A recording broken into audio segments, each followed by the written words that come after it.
is going to cause over 1,000 unnecessary deaths this year. This is not a game, this is real life. The Progressive Network has one of the Navigator grants to help people get into the insurance pool.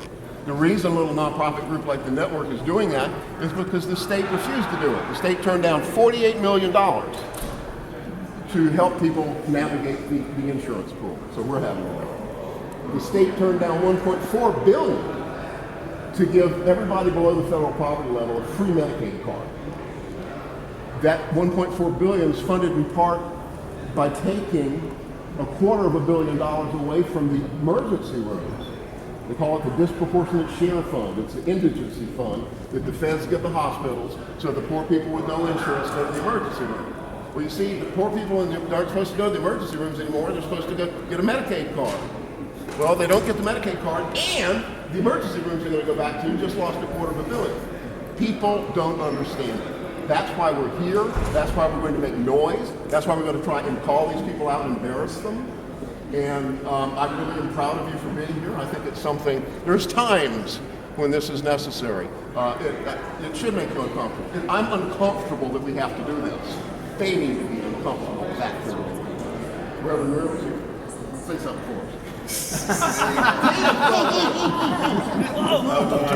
You can say anything after Brett. I'm glad you're here too. I'm glad to be here.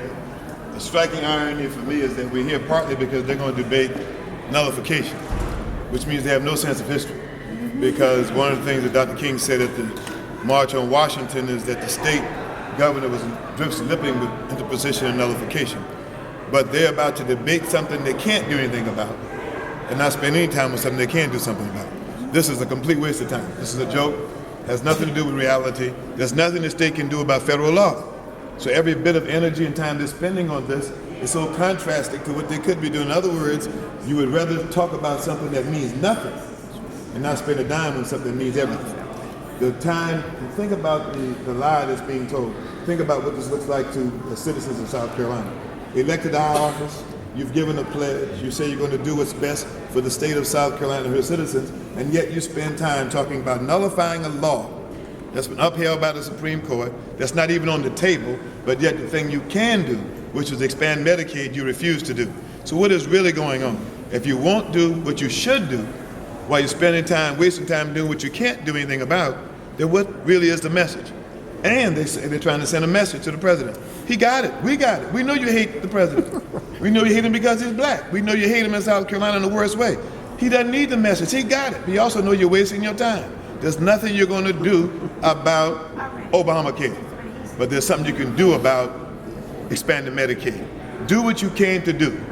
Take care of the citizens of South Carolina and stop wasting time in theater and drama that when it's over means nothing.